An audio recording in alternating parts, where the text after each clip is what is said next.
Have you ever been excited about a project, a task, an assignment that came from the Lord? And as you began that assignment, that project, you were so excited, and then all of a sudden, partway through the assignment, you experienced a huge stumbling block, a roadblock, a hurdle, some kind of pushback. Maybe you ran out of funds or finances. Maybe the team, the volunteer team, you lost some of the volunteers. Whatever it might be, this is normal. When God gives an assignment or a task, the enemy doesn't like it, and he's going to give pushback. Listen in today as we learn about how Ezra and his team handled the pushback coming from the enemy as they embarked on rebuilding the Holy Temple in Jerusalem. Welcome to the Daily Audio Torah. Today is August 6th. Now let's continue our journey reading through the entire Bible in 1 year. This week we are reading from the New Living Translation for the Old Testament and for the New Testament. Deuteronomy 2:16-37.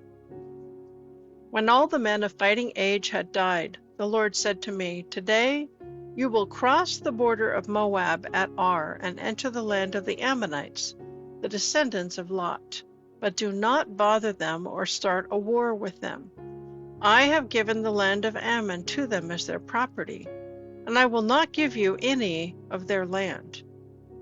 That area was once considered the land of the Rephaites who had lived there, though the Ammonites called them Zamzummites. They were also as strong and numerous and tall as the Anakites, but the Lord destroyed them so the Ammonites could occupy their land. He had done the same for the descendants of Esau who lived in Seir, where he destroyed the Horites so they could settle there in their place. The descendants of Esau live there to this day. A similar thing happened when the Caphtorites from Crete invaded and destroyed the Avites who had lived in villages in the area of Gaza. Moses continued, "Then the Lord said, 'Now get moving, cross the Arnon Gorge. Look, I will hand over to you Sihon the Amorite, king of Heshbon, and I will give you his land. Attack him and begin to occupy the land. Beginning today, I will make people throughout the earth terrified because of you. When they hear reports about you, they will tremble with dread and fear.'" Moses continued, "From the wilderness of Kedemoth I sent ambassadors to King Sihon of Heshbon with this proposal of peace.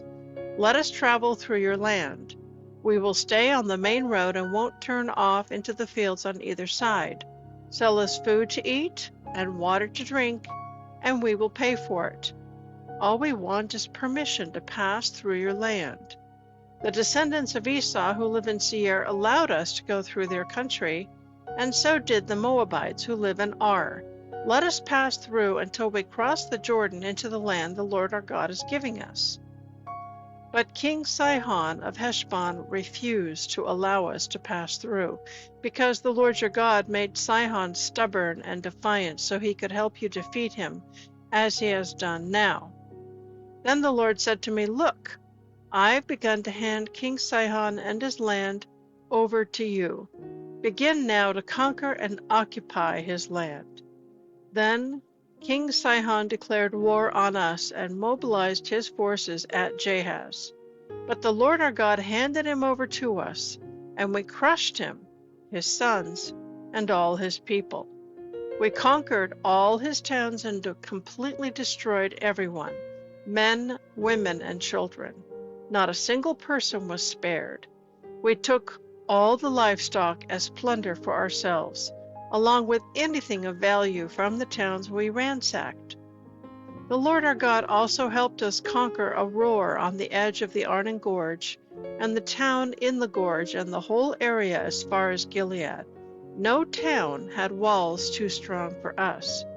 However, we avoided the land of the Ammonites all along the Jabbok River and the towns in the hill country, all the places the Lord our God had commanded us to leave alone.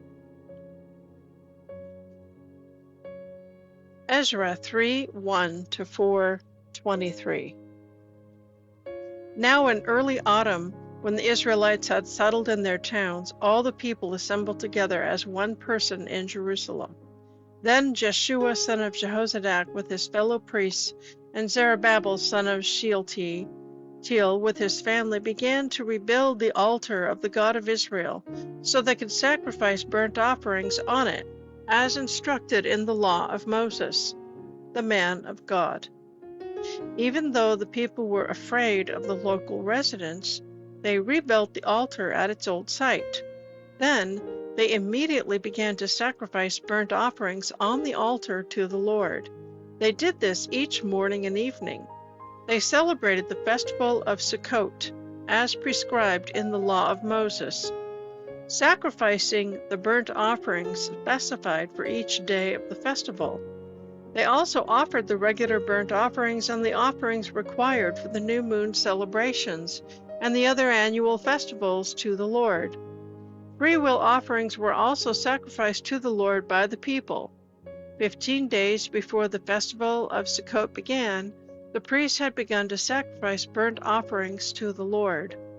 This was also before they had started to lay the foundation of the Lord's temple. Then they hired masons and carpenters and bought cedar logs from the people of Tyre and Sidon, paying them with food, wine, and olive oil. The logs were brought down from the Lebanon mountains and floated along the coast of the Mediterranean Sea to Joppa, where King Cyrus had given permission for this. The construction of the temple of God began in mid-spring, during the second year after they arrived in Jerusalem. The workforce was made up of everyone who had returned from exile, including Zerubbabel, son of Shealtiel, Jeshua, son of Jehozadak, and his fellow priests, and all the Levites. The Levites who were 20 years old or older were put in charge of rebuilding the Lord's temple. The workers at the temple of God were supervised by Jeshua, with his sons and relatives, and Kadmiel and his sons, all descendants of Hodaviah. They were helped in this task by the Levites of the family of Henadad. When the builders completed the foundation of the Lord's temple, the priests put on their robes and took their places to blow their trumpets. And the Levites, descendants of Asaph, clashed their cymbals to praise the Lord, just as King David had prescribed. With praise and thanks they sang this song to the Lord. He is so good. His faithful love for Israel endures forever. Then all the people gave a great shout, praising the Lord, because the foundation of the Lord's temple had been laid. Many of the older priests, Levites, and other leaders remembered the first temple, and they wept aloud when they saw the new temple foundation. The others, however, were shouting for joy. The joyful shouting and weeping mingled together in a loud commotion that could be heard far in the distance. The enemies of Judah and Benjamin heard that the exiles were rebuilding a temple to the Lord, the God of Israel. So they approached Zerubbabel and the other leaders and said, "Let us build with you, for we worship your God just as you do.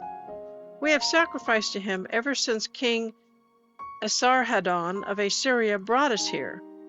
But Zerubbabel, Jeshua, and the other leaders of Israel replied, "You may have no part in this work, for we have nothing in common. We alone will build the temple for the Lord, the God of Israel, just as King Cyrus of Persia commanded us." Then the local residents tried to discourage and frighten the people of Judah to keep them from their work. They bribed agents to work against them and to frustrate their aims. This went on during the entire reign of King Cyrus of Persia and lasted until King Darius of Persia took the throne. Years later, when Xerxes began his reign, the enemies of Judah wrote him a letter of accusation against the people of Judah and Jerusalem. And even later, during the reign of King Artaxerxes of Persia, the enemies of Judah, led by Bishlam, Mithredath, and Tabeel, sent a letter to Artaxerxes in the Aramaic language, and it was translated for the king. Rehum, the governor, and Shimshai, the court secretary, wrote the letter, telling King Artaxerxes about the situation in Jerusalem. They greeted the king for all their colleagues. the judges and local leaders, the people of Tarpel, the Persians, the Babylonians, and the people of Erech and Susa, that is, Elam. They also sent greetings from the rest of the people whom the great and noble Ashurbanipal had deported and relocated in Samaria and throughout the neighboring lands of the province west of the Euphrates River. This is a copy of the letter they sent him. To Artaxerxes from your loyal subjects in the province west of the Euphrates River. Please be informed that the Jews who came here to Jerusalem from Babylon are rebuilding this rebellious and evil city. They have already laid the foundation for its walls and will soon complete them. But we wish you to know that if this city is rebuilt and its walls are completed, it will be much to your disadvantage, for the Jews will then refuse to pay their tribute, customs, and tolls to you. Since we are loyal to you as your subjects, and we do not want to see you dishonored in this way, we have sent you this information. We suggest that you search your ancestors' records, where you will discover what a rebellious city this has been in the past. In fact, it was destroyed because of its long history of sedition against the kings and countries who attempted to control it. We declare that if this city is rebuilt and its walls are completed, the province west of the Euphrates River will be lost to you. Then Artaxerxes made this reply. To Rahum the governor, Shimshai the court secretary, and their colleagues living in Samaria and throughout the province west of the Euphrates River. Greetings. The letter you sent has been translated and read to me. I have ordered a search to be made of the records and have indeed found that Jerusalem has in times past been a hotbed of insurrection against many kings. In fact, rebellion and sedition are normal there. Powerful kings have ruled over Jerusalem and the entire province west of the Euphrates River, and have received vast tribute, customs, and tolls. Therefore, issue orders to have these people stop their work. That city must not be rebuilt except at my express command. Do not delay, for we must not permit the situation to get out of control. When this letter from King Artaxerxes was read to Rahum, Shimshai, and their colleagues, they hurried to Jerusalem and forced the Jews to stop building.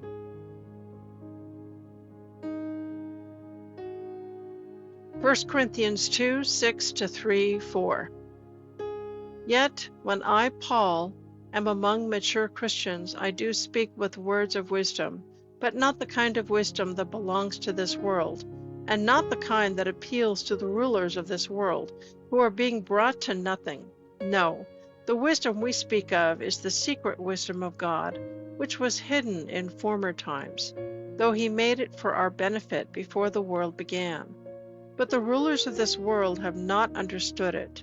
If they had, they would never have crucified our glorious Lord. That is what the scriptures mean when they say, no eye has seen, no ear has heard, and no mind has imagined what God has prepared for those who love him. But we know these things because God has revealed them to us by his Spirit. And his Spirit searches out everything and shows us even God's deep secrets. No one can know what anyone else is doing and is really thinking except that person alone.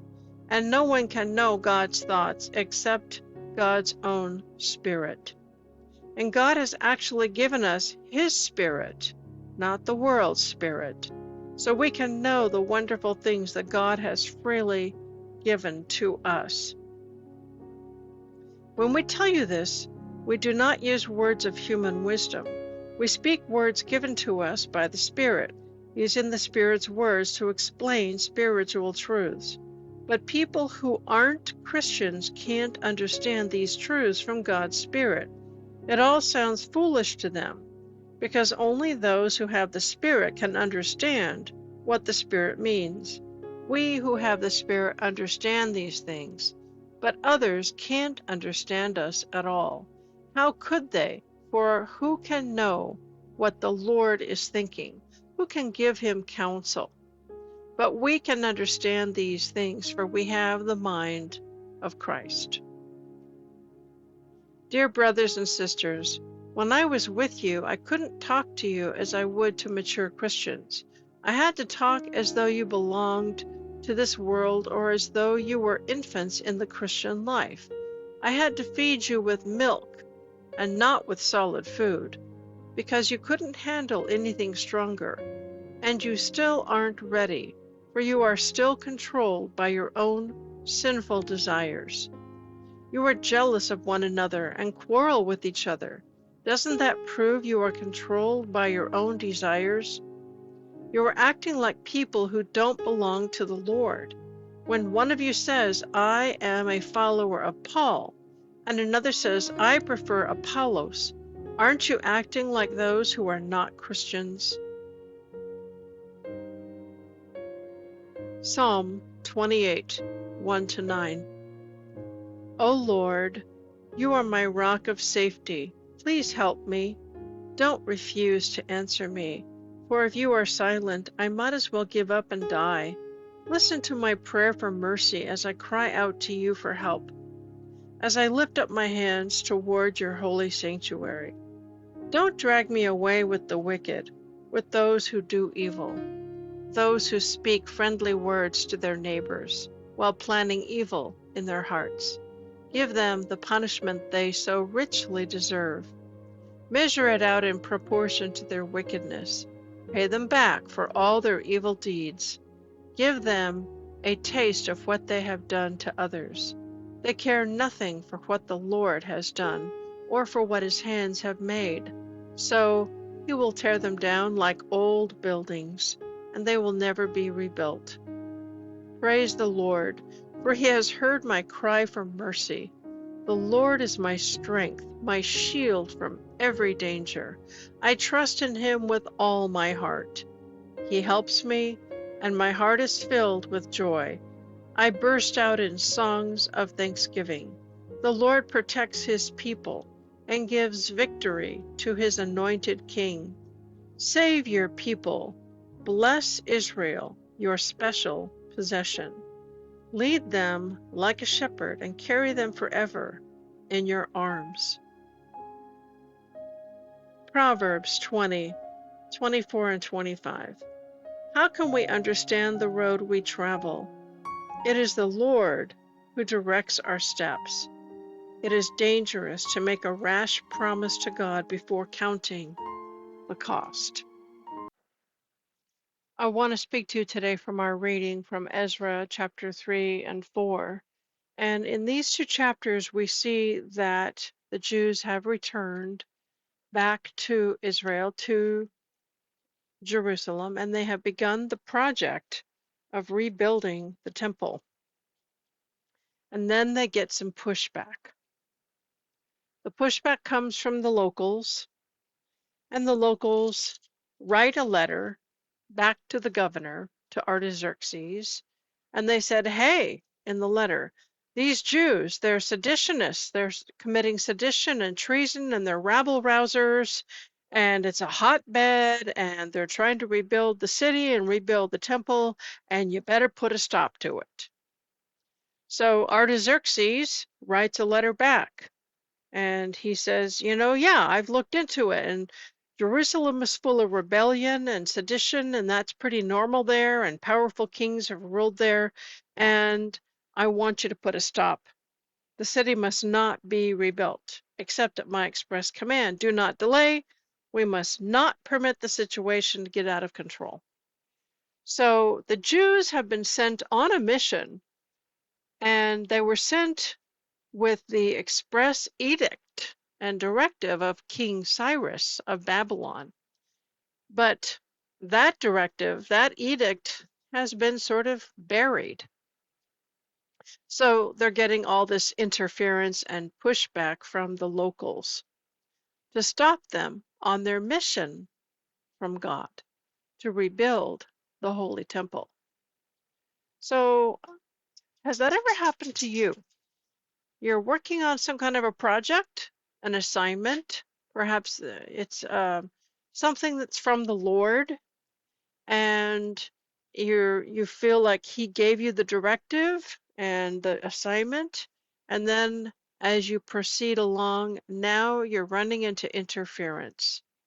You're running into blockage, roadblocks, and there's the resistance to going forward. What do? Do you assume, well, I guess it's just not God's will? He's closing the door. It's not his. If it was God's will, it would all just fall right into place. That's not always the case. Remember, the enemy is at work, and he works through people. But he wants to block and stop the work of God from going forward. He wants to run interference. So what do we do when we are getting interference and pushback coming from the enemy when God's given us an assignment or a task to do? We need to push back. We need to pray and go forward. We need to pray and seek the Lord's face. The acronym PUSH is pray until something happens. So temporarily, they came to a stop in the building. They forced the Jews to stop building, and there's a pause. But I know that during that pause, they were praying and they were seeking the Lord. So if you run into a roadblock, it's your time and your moment to stop, pause, and pray, and wait for the Lord to orchestrate and to move the mountain into the sea. The word says in the New Testament, if you have faith as small as a mustard seed, you can say to this mountain to be cast into the sea, and it will be cast into the sea. Now, it may not be a literal mountain. It may be some kind of a mountain of, it's a symbolic mountain. Maybe there's a lack of funds. Maybe there's a lack of will, a lack of resources, a lack of laborers, whatever it might be. But we are to depend upon the Lord because he has an infinite supply of resources. And if we know that we are in the will of God, if we're getting interference, it's the pushback that's coming from the enemy. So when the enemy pushes back, we are to push through. I'll say that again. When the enemy pushes back, we are to push through and keep our eyes on Jesus. Have a blessed day, and we'll see you tomorrow. Shalom. Yivreka Adonai Vish Mereka Yair Adonai Panav Ilaka Vikuneka Isa Adonai Panav Ileka Vayasen Leka Leka Shalom.